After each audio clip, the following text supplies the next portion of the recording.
Welcome back to Ethos of Humanity. I'm joined with Taiya today, an astrologer. You're based out of Los Angeles? I am. Yep. I Amazing, am. amazing. Yeah, thank you for joining Astrology me hub. today. Yeah, thank you for having me. I really appreciate it.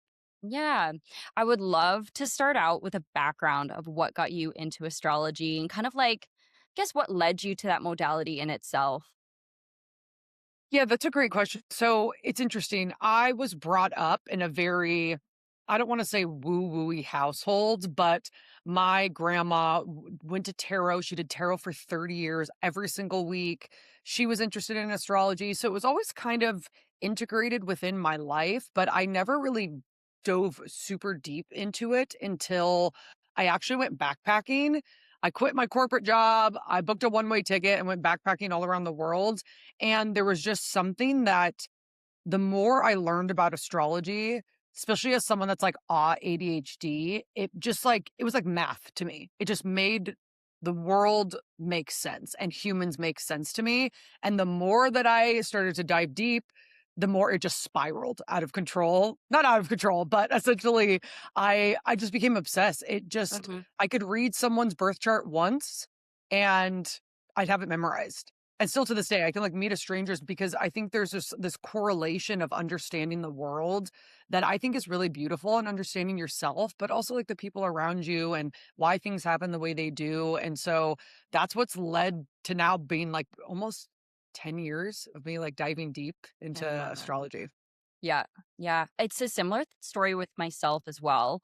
I actually came from a highly religious background, so that modality was not an option, but I was very intrigued by it. And some would say that I gravitated towards it maybe as a replacement, but Mm, I also, same thing.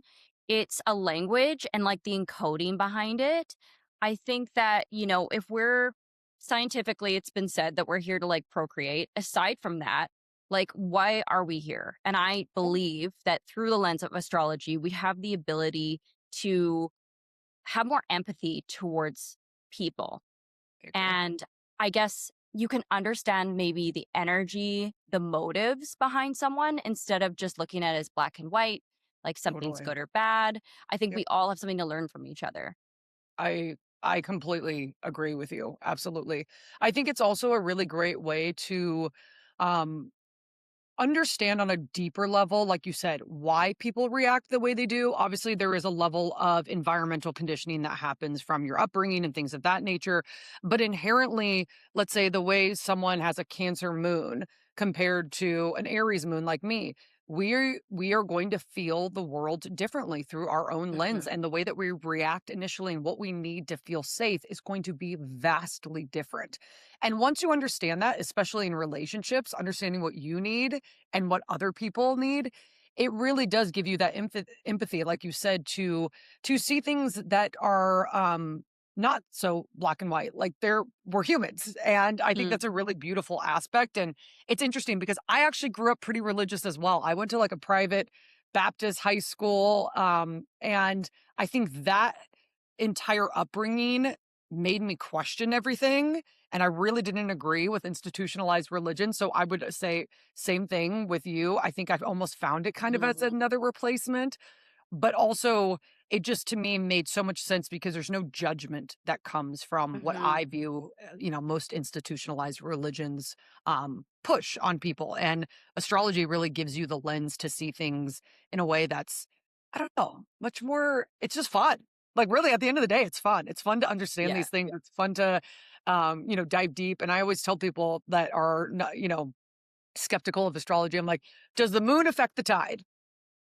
I'm like, does it? They're like, yes. And I'm like, what are humans primarily made up of? Water. Why would we be, disregarded from that? It makes no sense. Yep. So, I agree. I know. I always thought, so many people really truly believe in like you know, maybe terrestrial entities like angels and demons. But when you think about the planets having like maybe a metaphysical effect on us, is it far fetched? Because sun provides us light, the earth, provides us gravity.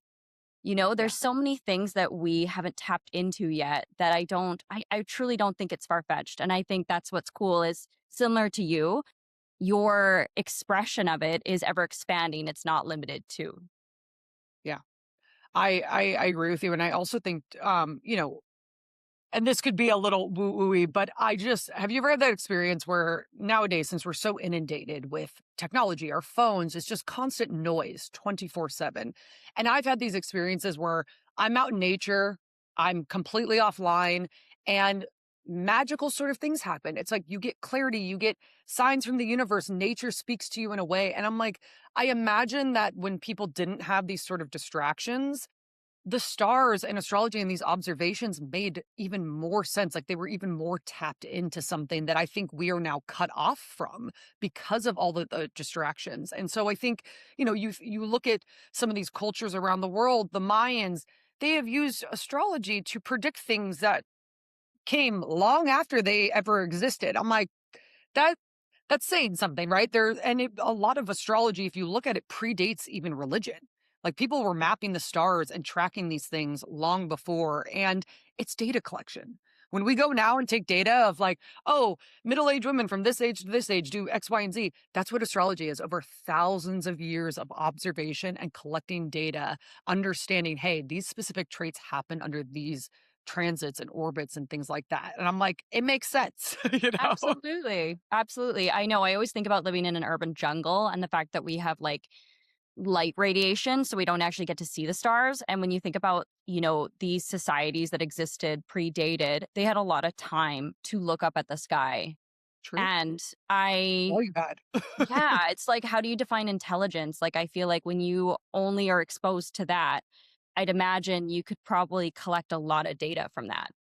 I agree. I agree. And I just think that I know from my own experience, sometimes when you're in silence, and meditation, it's when also things connect and make sense, and you just have a way of understanding things on a deeper level sometimes. And I think I mean, science is wonderful. We've gone, eons and jumped so much, but I still think there's this element that we're Hmm. missing that old ancient, civilizations had, that we're actually catching back up to, because it's hilarious to me. So many of the woo-woo things that I was raised on in terms of energy and all these things that I believed, people would look at me sideways, and now science is backing up every single thing. And I'm like, Absolutely. we've all known this for a really long time. People in this sort of community have known it, and now science is just now catching back up to it. Yeah. And I think I love it, but it's also just kind of funny and It ironic. is hilarious. It is very interesting over the last, I want to say 10 years, how much through social media astrology has snowballed. But Yeah, even like adding to that, I remember, you know, dance therapy was like a big thing for me in my transition because I would say mainstream therapy was always harder to access, come like 15 years ago, being like, young adult. But it's so ironic because, when I think about the electronic music scene and dancing, yes, you know, I think that there was almost like an intuitive component where people were somatically releasing, but they didn't I even know agree. what they were doing. So it Yeah. is funny how, people could maybe cluster it as, you know, maybe being one thing, but actually it's like been proven that it's actually significantly good for you. Yeah. I that's such an interesting observation, and I agree with you. And it's funny. What type of dancer were you? Oh, I love just like electronic music. Yeah, like That's honestly, like awesome. freestyle, just like letting Yeah. go. Cause it truly is like we store so much emotion in our body. And I think we live in a culture that's so overstimulating. So And I agree. personally, I'm an Aries sun. So I Are you? need Oh, I love movement. that. I need it. Yeah. Yeah.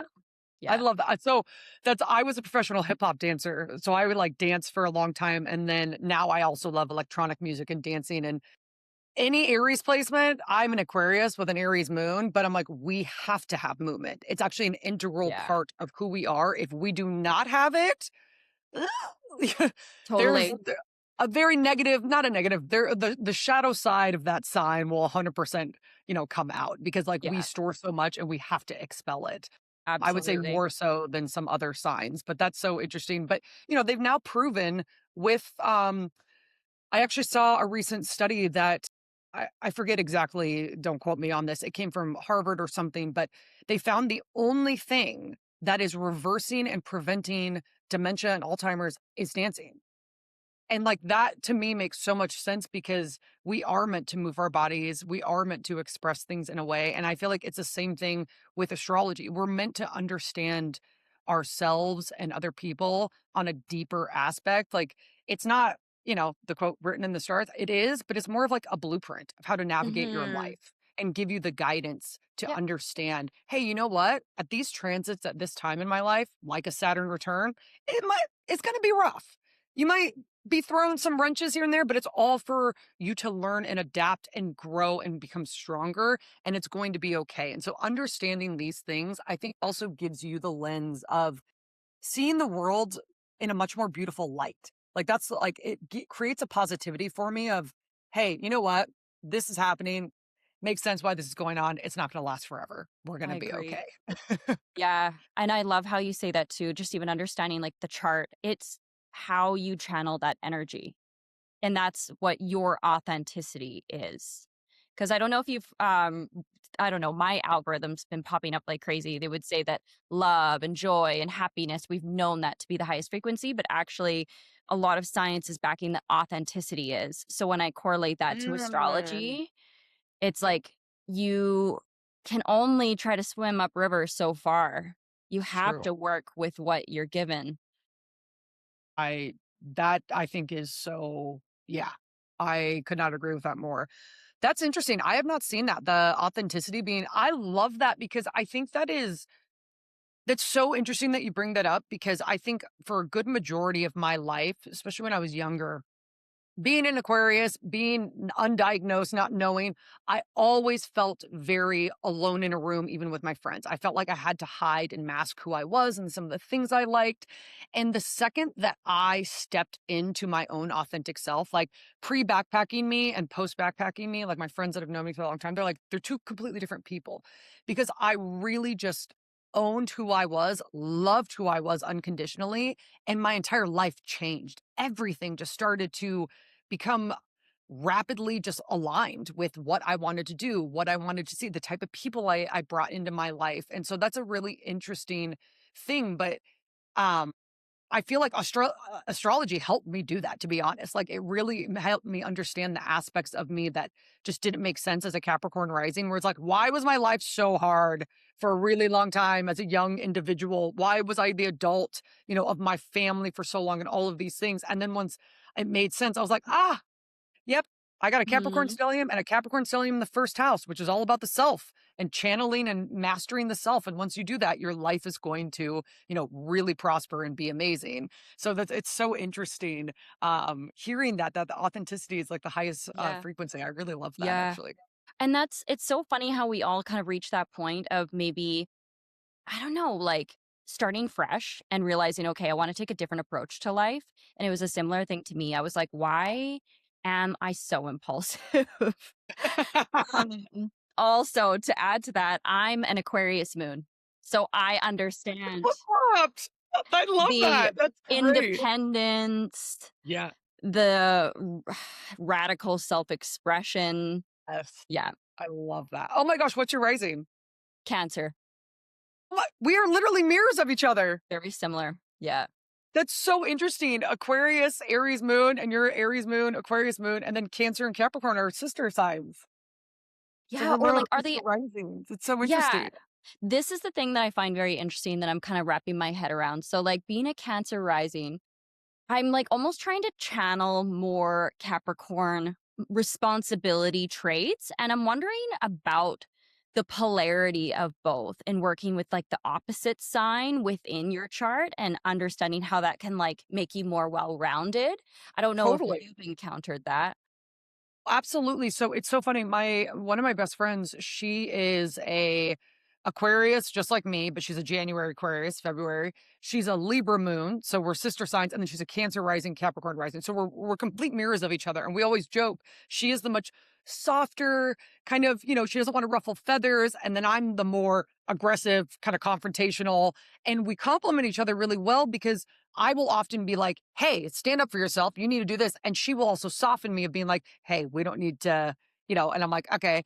And so I think that working with that energy sometimes is actually really good because it can teach you so much about your sister sign of how they move through the world. Whereas Us Capricorn risings can be a bit direct, aggressive, and I think Cancer risings have a really beautiful capability to move through the world in a way that's soft and protective of themselves and very similar, I think, in a lot of ways of how Capricorn risings approach things. But you guys do a very good job of making people feel safe, not knowing that you are also assessing them to see, hey, are you Mhm. worthy of our time? But that's a really interesting thing that you bring up because I do think that there is a way to work with it, but also just working with your own Yeah. Cancerian energy and tapping into that strength as well, I think is really beautiful. I agree though. I do feel like some of my greatest mentors have been earth rising. Just because I would say I really had to hone in on this because this is the irony is people meet me and they really don't see Aries. They don't see that like very I do see. forward, Yeah. direct, kind of quick flame. And Yeah. I'm kind of like working with that energy this year with like the fire horse. I definitely feel it, Nice. Yep. you know? But it's funny. I almost have kind of tried to look at it as like I've got this flame and sometimes I kind of put water on my own flame. You know, I can kind of work with that fire, I love that. That's great. but same thing. It's like I can easily be the crab where it's like I, you know, make a sidestep or I go back into my shell as a protective mechanism because I do feel like I'll walk into a room and I'll feel the energy and then Oh, yeah. yeah, and then the irony is working with, a mentor that was a Capricorn rising and really just challenging me in all the right ways, kind of making me the protagonist of my life to, like, Yep. That's be great. okay with honing in and asking the questions, and if it does ruffle a few feathers, you know, it's setting boundaries, it's not Yeah. self-abandoning. No, absolutely. I think that's the biggest thing that I think most Capricorn placements are very good at is boundaries. They know how to set them, they know how to stay true to them, and they understand it's not for the sake of just doing them, but it's for your own self-respect and self-preservation in a way. While also I think it also teaches other people as well. Like, hey, this is not okay and doesn't mean I don't love you. We just have to respect these things. And so Mhm, I also think Cancers are so intuitive, and also as an Aquarius moon, that's a lot of intuitive energy. So, like, I am sure you walk into a room and you kind of feel everything and you're assessing everything, and it really, can affect you in a way that people probably wouldn't expect, which is why they probably often don't see the Aries. I can see the Aries sun a bit, but I think to the untrained eye, it would absolutely your Aquarian Cancerian energy would come out because I could see you kind of maybe reclusing and just observing and really taking everything in to understand, people, what's mhm, and I've had to really, let go of an expectation that people will not reciprocate that because they're not hardwired the same way. yeah. Yeah, Yeah, that's a tough one. yeah. I struggle with that as well. I'm definitely the girl that hopes that, people can read my mind the same way I can maybe assume, but I feel like I'm usually on the mark. My boyfriend is a Cancer moon and he is the same way. I'm like, I can't read your mind. I'm like, you have to tell, especially for me, I'm like, I need things painted out. You need to explain them to me. And I'm like, I'm very intuitive, but also I'm like, we're different people. The way you Yeah. process things and think of things is so vastly different than me that I'm like, I can't read your mind. That's so funny. I feel like that is a very Cancerian approach to things because you guys are so good at reading people like that energy is very, very, very intuitive. Very similar to what I like Scorpios. A Scorpio have an intuitiveness. It's in a little different way. I think Cancer's placements are much more empathetic to that sort of energy and adaptive. But that's so interesting. Mhm. What's your Mercury and Venus? My Mercury is Taurus, and then my Venus is Pisces. Nice. Okay. So you got a nice little balanced chart there. Mhm. Yeah, I've been so intrigued, before we get into it, because I feel like I have a million questions for you. So did you kinda do the similar thing that I did where it's like, you see the horoscope in the paper and, when you're younger, you kind of pick up on those things, and then, there was tons of, like, little email campaigns where it would give you, like, a Yeah. daily blurb on astrology. Did you Yeah. find yourself, like, starting out on that and building off of it until you kind of had to adopt it in your own way? Yeah, that's a really good question. I feel like I've been into astrology for so long now that I'm trying to think back. When did this start? And yeah, I think I would always look up in what were those magazines back then? Like the you know what I'm talking about? It's like the Teen Cosmo, whatever those things were back in the day. And I would always find like my birth date and kind of read through them and stuff. And I thought that was fun. And then somehow I forget who. Oh, I actually think this was when I was living in San Diego. I went to this psychic and her name was Kayleen, and she was a referral only, and it was insane. Like she knew things about me I'd never said to anyone. And she had kind of incorporated astrology into some things. And I had only known about my sun sign. Like I didn't really understand at that point, like charts or anything like that. And so she had given me a website, Cafe Astrology, to plug my birth date in and things like that. And so I asked my mom my birth time and it freaked me out. It was so spot on. And then that just, I think, spiraled into kind of a deep dive where I was reading books on astrology and it just from there just snowballed. But yeah, absolutely. I would always look up, in the newspapers, in things, anytime there was anything Aquarius, because there wasn't that many, it's the least common sign of the zodiac. So there was never a lot of things that like popped up for it. Yeah. I feel like Aquarius suns are kind of like the unicorn of the astrological chart. Yeah. We're just the weirdos. We're the aliens. I love it. I just love the uniqueness. Because that's I think something that like my Aquarius moon loves. I just love uniqueness. I love people that are just like so uniquely themselves because everything I just think we like see so many cookie cutter and I mean when it comes to fashion, whatever, it's Oh just my so gosh, easy to fit don't get me into a started on mold. that. Yeah. Yeah. Yeah, I agree with you. Well, I think it's also I think there is an inherent desire to be liked and, accepted by people. And so I think people do conform, especially now with social media. I mean, it's just the same of everything. And I feel like the thing I love about my Aquarius placements, because I'm also in Aquarius Venus as well. So I feel very Aquarian in a lot of ways, is I love, just like you said, individuality and uniqueness. I'm like, just be yourself. Have your own, like, I love personal style. I love fashion. I only shop vintage because I'm like, no one's gonna have this. I put crazy things together because I'm like, it makes me happy. I'm not dressing for anyone but myself. And I wish more people would just, not be so concerned about what, others think, which I feel like Aquarian energy is very good at bringing that to, their friend group. And my best friend, he also has an Aquarius moon. And I feel like there's just an understanding between Aquarius placements, like right when you meet them, that we're like, oh yeah, you get it. You Yeah, like a little bit of the obscure. You like a lot of Aquarians are, into astrology. Like there's little things that just we gravitate towards, which I really love. absolutely. Absolutely. Yeah, no, I think I went through a similar phase as well. I can't remember if it was Cafe Astrology, but there's a few other websites when I started to deep dive on like the moon in Aquarius and then obviously my Saturn's in Capricorn. Mine too. Yeah. Yeah, Pluto is your Pluto in Scorpio. Yep. Yep. Yep. Yep. Yep. Quite a bit of exalted placements. Yeah. It's brutal. It's brutal. I mean, it is what it is, but yeah, the Daddy Saturn in Daddy Saturn sign is it's Yep. interesting. Oh, yeah.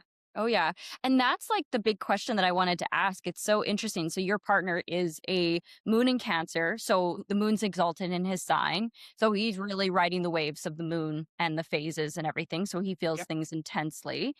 But Very intensely. it's so interesting that there's so many placements that they say they're in detriment, I think is the Detriment. term. Yep. Yeah. So, I for someone that's maybe like starting out and like introducing themselves, and at a certain point when they start to see that, and they see that there's certain placements that aren't exalted, Yes. what would you say to them in a way that would be like, hey, like you're not fundamentally flawed just because, Yes. the sun isn't in Leo or, the planets aren't necessarily perfectly correlated to it. Um, because yeah, the more that I find that I have exalted placements, I do notice more unique challenges behind Yeah. my chart.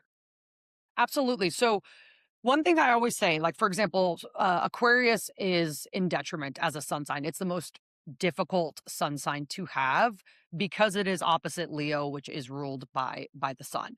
So what I always tell people, I'm like, look, there's nothing wrong with you. It just means that whatever that planet rules, it's gonna be a bit harder, really, when you're younger to move through these things and understand. So, for example, the sun, which is kind of like, the self and identity and different things of that nature.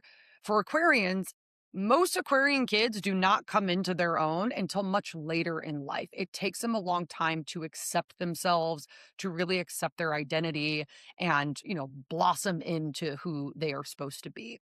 Same thing with a Capricorn moon. I have a lot of Capricorn moon friends. It is a difficult moon placement to have. And Capricorn moons feel things deeply, very much like a Cancer would, but they do not show it at all. And expressing that is very, very difficult for them. So, one thing I always tell people, I'm like, understand that that is an aspect of your chart. There's nothing wrong with it. It just means that you might have to try harder in some of these areas to really understand what are the things that are going to naturally inhibit you from Mhm. expressing things, from tapping into whatever it is, and work with that energy. Because if you don't, the shadow side of it is Capricorn moons are not great. They can seem cold, distant, very, impenetrable, and that for someone in a relationship with them, friends or significant other, can be very, very tough to be with. So understanding that about yourself, I think is just it's it's why I think astrology exists. It's to give you that blueprint to be able to maneuver through and work on Mhm. it, you Yeah, know? that self-awareness piece. Yeah. Yeah. 'Cause otherwise people think, "Oh, I'm broken, I'm cold." Everyone just says like, I think of so many Capricorn moons, and they're like, everyone thinks I'm so cold and distant. And, oftentimes they're trying to they will often therapize or yeah, therapize, how they communicate with their friends. And so it's instead of, like, listening to them, they'll be, like, just trying to give advice and try to help the situation when it's like someone just needs them to really be there and absorb what they're saying, and that's a really, not great aspect of that moon sign. But understanding that about you, you can change that. You can work with it. Absolutely. I know, and that's where I find it kind of devastating that we're seeing in, like, let's say for example, like dating culture. It's like, you might have a funny encounter and you meet someone and you really just don't even know who they are. And I don't know the right answer. I don't know if you meet someone and you give them your big three and you do a deep dive and do this investigative work, or you just see what organically connects. But it is interesting the more that I've deep dived and I've dated, you know, the more I understand someone on a deep level, because it's very easy to be like, well, I wish he was more assertive. I wish my partner was this, I wish my partner was that, but you're fundamentally trying to change them.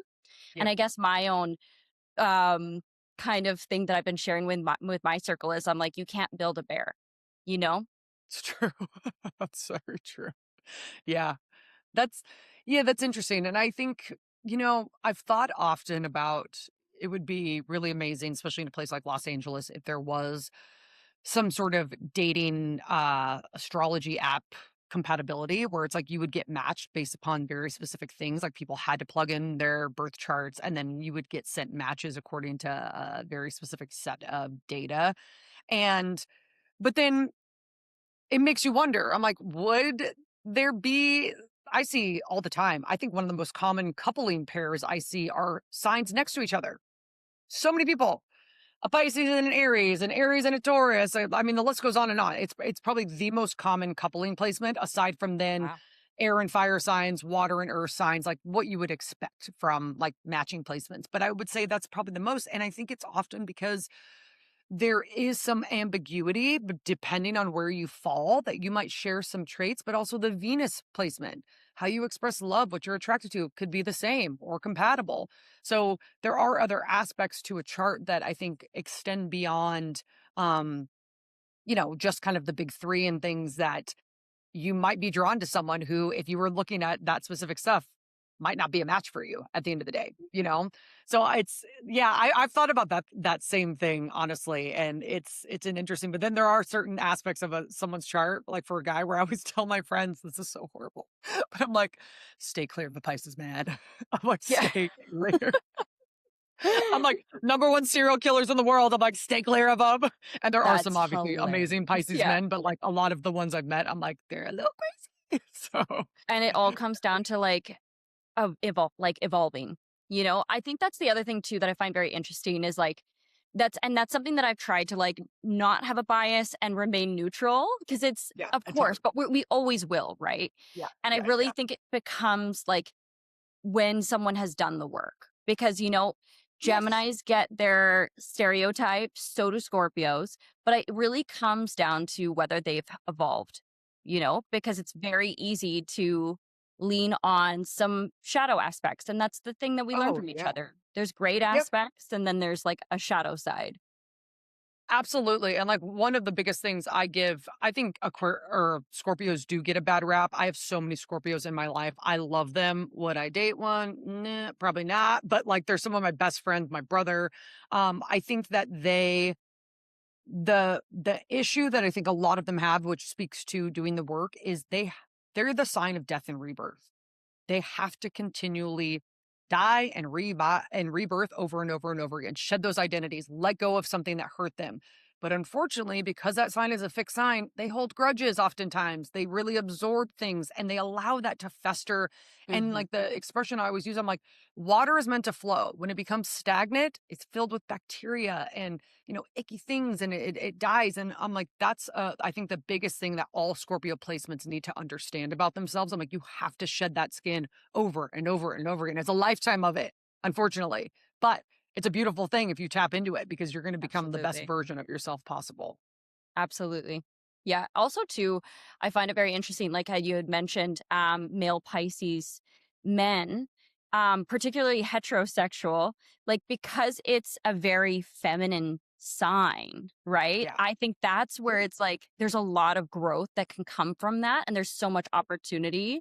But if people don't understand their inner workings, like how do they work with that energy? It's true. I think Yeah. most people become consumed by it, unfortunately. It's Hmm. very easy, especially because I think we are seeing a change. But I mean, historically, men were not taught to tap into their emotions, and that is a very emotional sign. The water signs are very emotional. It's just inherently who they are as individuals, which I think is amazing because that gives an aspect that some of these other signs don't, like an air sign where it's like we're in our head all the time. And I think that it's each has such an amazing modality and energy to work with, but I feel, some men are not taught that kind of stuff. So it's very easy for them to be consumed. And a lot of times when they're consumed, that sort of emotion turns into bad behavior. Hence, number one serial killers. You know what I mean? It's like it's unchanneled, unprocessed emotion that they could Hmm. probably heal from and be totally fine. Yeah. And they choose not to. So I remember it's actually so funny. So many different things pop up for me. When I looked up the list of serial killers, I actually saw a very potent amount of Virgo men it's that all were mutable. serial killers. So when I Yep. think about that, about like that earth kind of like, I always love earth energy in the sense that like it's so grounded, it's Yeah. I believe. unmovable, but it can be so rigid. So when I think about that and like the inner frustration that someone would feel Yep. to get to that combustive point. Totally. Yeah. Well, and it's interesting too because they're all the top, I think the top four signs, they're all mutable.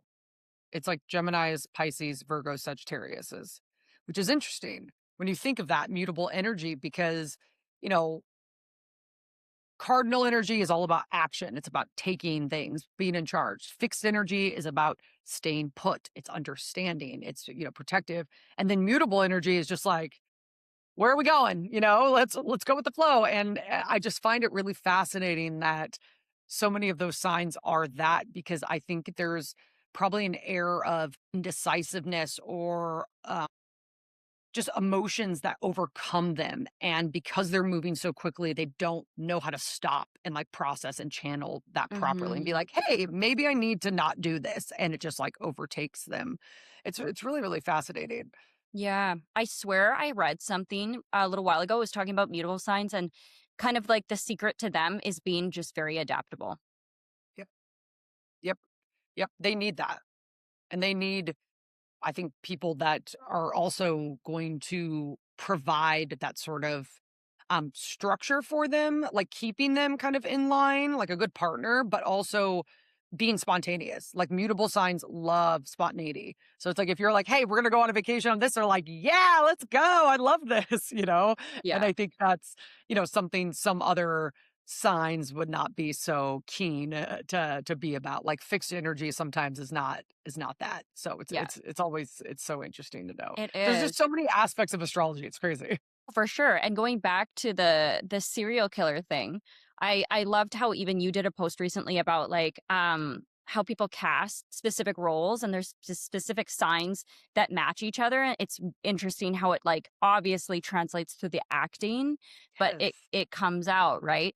But what I find very interesting when it came to the serial killer thing is I was trying to understand even when it comes to like potentially mental health related Yeah. issues, Yep. what is going on in their chart when it comes to transits that might be squares and might be, Yeah. these complexities? Because I remember there was one time I was walking in my local river valley and I was like, I don't know, it was maybe like a Pisces moment where I'm like, wow, there's truly a universe inside all of us.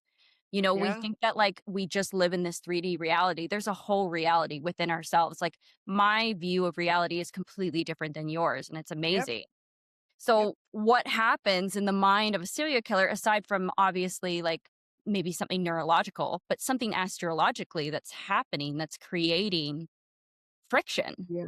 Yeah, and that is a very real thing. So I had the unpleasant experience of finding out that I have the same big 3 as Jeffrey Epstein.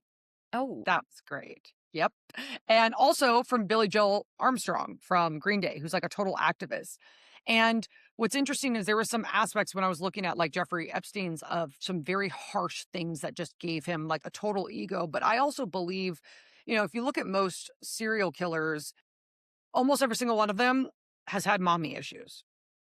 Almost all of them. Their mom abandoned them, something transpired. And so I think it's this interesting combination of it's just the right set of everything, having these very harsh aspects that doesn't allow them to process emotion, to being raised in an environment where it conditioned them to really exacerbate those things that they find, very difficult to express or understand. And then also like the neurological thing. I mean, we've now seen that there's a doctor that goes and dissects serial killers' brains, and most of them have like a blockage on their frontal lobe. And he was like, I also did a brain scan. I have that as well. But because I was raised in a good environment that was healthy and loving, I didn't turn out to that. And so I think there's just all these, set of events that can transpire that really just make up, like you said, the universe within all of us that I find so fascinating because it makes you wonder. It's like, could this have been prevented? Was this meant to transpire? Who knows? it's like a you know? perfect storm. Yeah, it's a mix of Yep. nature and nurture. Yep. Yeah, yeah, It's really absolutely. interesting. Really interesting. Yeah. Another thing that I've been doing lately too is trying to understand multiple different personality, tests that you can do and what characters you kind of grew up with, like what archetypes. And I'm Yeah. noticing like a pattern, at least with myself. But yeah, leading back to what you had said about casting, it's so interesting. I don't know if you've like deep dived even into like romance novels of the past and all of Yeah. these like I guess, character arcs that we see throughout history and stuff like that, and what makes up a chart. Like, was there anything that kind of jumped out to you that you thought was really interesting and made a lot of sense? It's so I was looking through I actually did that somewhat recently because of I just like to now I'm like every interesting thing I find or a person, I'm like, what's their birthday? I want to know what was happening at this point. And it is interesting because there is a direct correlation to very specific people and things that are going on in the world at that time that just line up that just kind of you're just like what how is this happening right now. An example is like with Trump being president, there's a lot of things that align completely with his chart with very specific transits that the last time they happened were mapped out to other type of um individuals that were going through a very specific time in history as well. And it's just a little too coincidental. You're like, what is happening? This is so strange. And it's interesting because I made a video actually on this about I've been loving the World Cup, just obsessed with the World Cup. And I was looking at different team dynamics. And my dad's from Spain, so I'm a big Spain fan. And I noticed something really interesting about the Spanish players, and all the starting players are all cancers. And we're in Cancer season. Uranus moved into Gemini, which is all about disrupting systems and things that were stable from Taurus and like legacies and all of this. And so, like, I have a prediction that I'm like, I think Spain's going to beat Argentina. I think they're going to win the World Cup just because astrologically, what makes sense in all of their charts, they have a Cancer stellium, all these different things are transpiring that we'll see if it happens, but I just feel like there's just things that happen that align even with, for example, Instagram. Instagram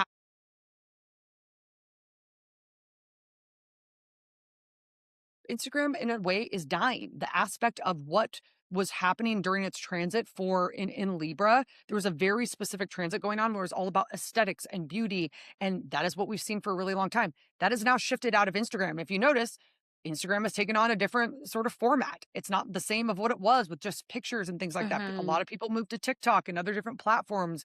So it's just really interesting once you start to understand it extends beyond people. It can extend Yeah, to objects, things like situations, companies. It's just really, really interesting. it is. It is. Yeah, what is it? I believe we're in Uranus and Gemini. Yeah. And then so now with the upsurge of AI, it's Mhm. gonna be very interesting to see how we communicate and what the future is gonna look like, how we interact with technology and communicate with each other. Yep. And then Aquarius, and Pluto. It's going to be we're seeing transits and things that like no one's been alive for. So it's going to be really really Yeah, fascinating to see what unfolds during this time. I think it's exciting because that sort of energy is just really it likes to push the boundaries on things and really expand, especially with, Pluto and Aquarius.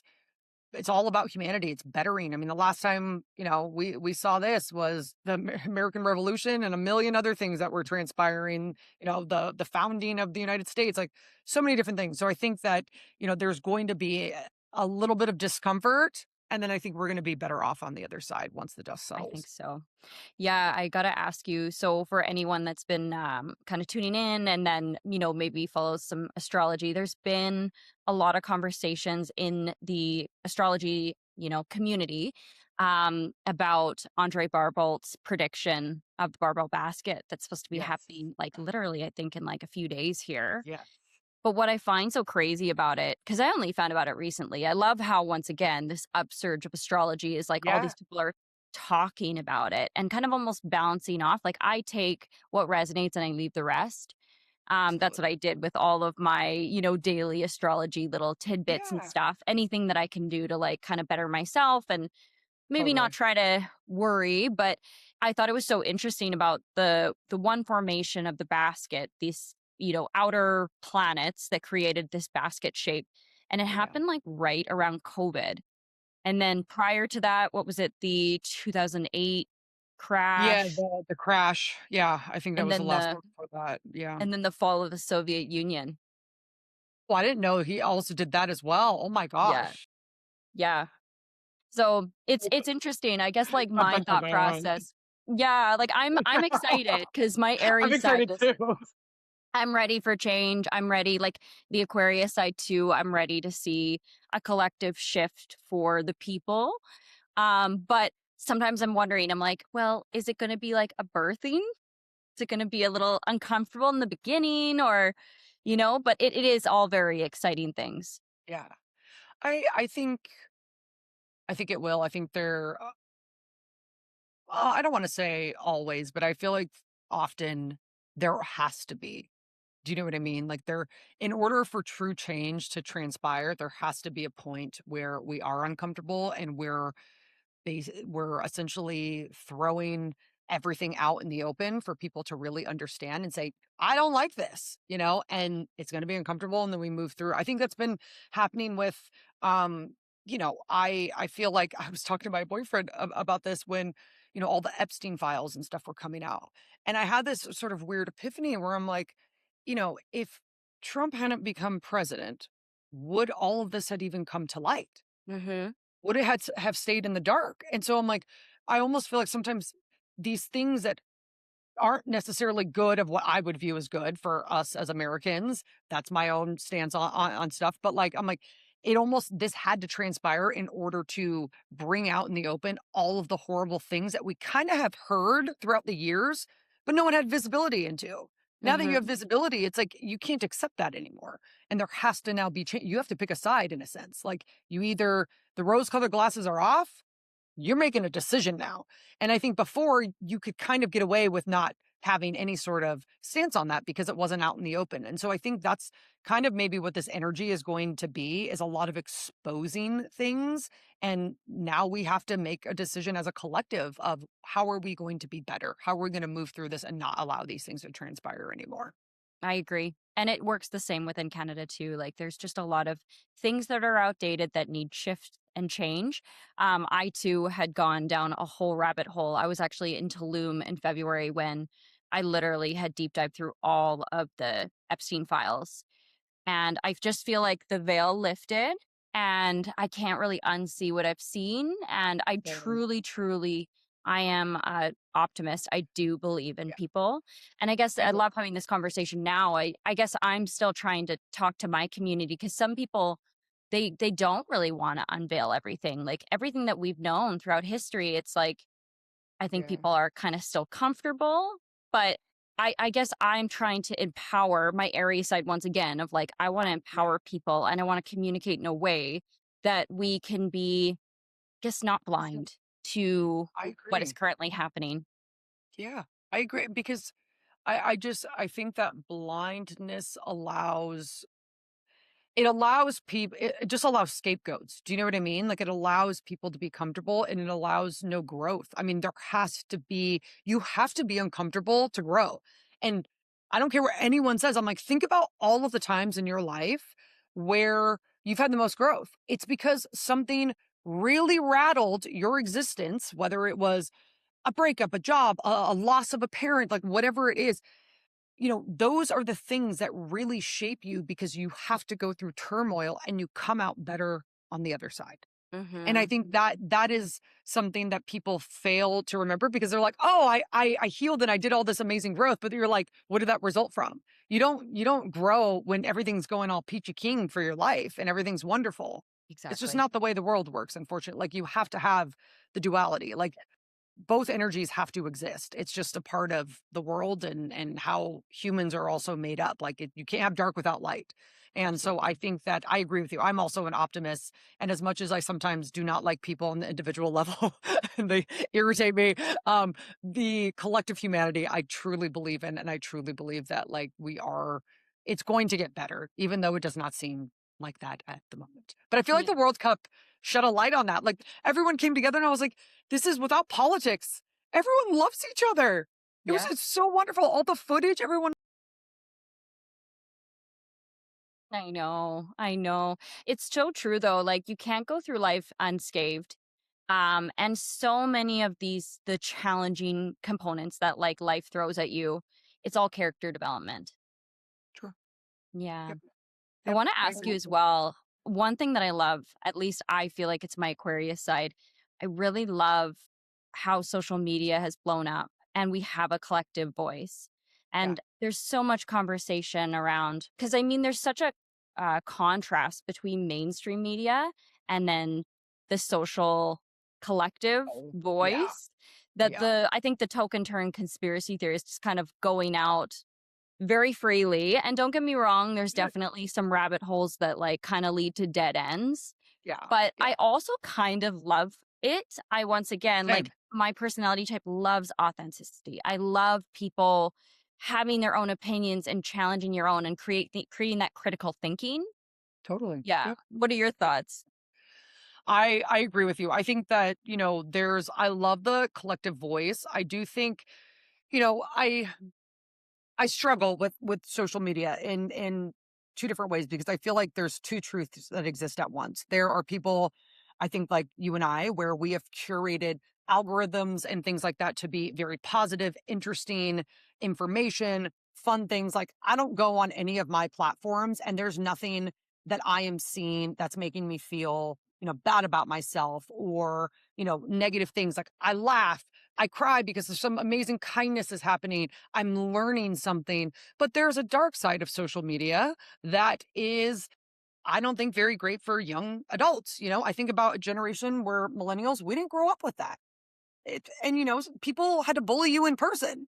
And that was character development in itself because you had to have balls to actually go out and like do that to somebody. And now someone can just hide behind a phone. And so I think I struggle sometimes because there's this aspect of it that I'm like, it's wonderful. We can learn so much. It's so positive. You can see this kindness and culture all across the world. And then, the other side that is horrible and Yeah. really horrific. And even when I started posting on Instagram, I was getting comments from these men, like, oh, you're the ugliest person I've ever seen. How could it just horrible things? And I thought they were laughable because I'm like, this is ridiculous. Like who do you think you are? But if I had a lesser sense of self, that could be really damaging to someone. Do you know what I mean? Absolutely. And you're just putting yourself out there and existing and someone's being really cruel? So it's an interesting, I feel like, dichotomy that I flip back and forth with because I absolutely love it. And the positive sides of it, the collective voice, I think is phenomenal. I think it has so much power behind it. But it's like, how do we mitigate, the dark side, and especially for younger people to not take some of that stuff so seriously and personal? Definitely the self-awareness piece. I definitely think the dark web is something that, yeah, it's unfortunate side effect. Another thing that's crazy too is the amount of bots that, you know, and obviously like the rage bait content that comes out that ends up hijacking your amygdala. So you're in this like dysregulated state. And actually I did find something funny and I'm trying to remember this. So whenever I'm feeling like mad or irritated or frustrated, I guess that if you look at flowers, it, like, completely shrinks or, like, it regulates the amygdala back to normal. So Really? Just like, so yeah, like, like going outside, or if you have flowers on your countertop, just like exactly, staring at them? I love flowers. That's great. right? That's a great tip. Thank you. Yeah.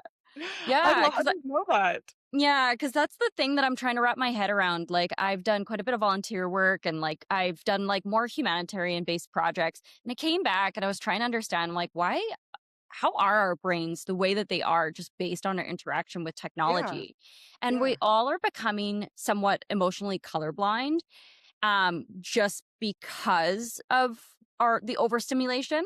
But I do Yes. truly feel between self-awareness and Yeah. like little tricks, I think there's a way to almost like, what is it? Like hijack or what is that Yeah, called? you are 100%. I think it's also, it's preemptive. You're teaching yourself how to handle these sort of situations, and I think that's great. That's I think something that should even be taught to kids. Like, also, this is a side note, but I'm like, the countries that are banning social media for kids until they're like 16, I'm like, I love that idea. Yeah. Like, let them be children, please. you know? Yeah.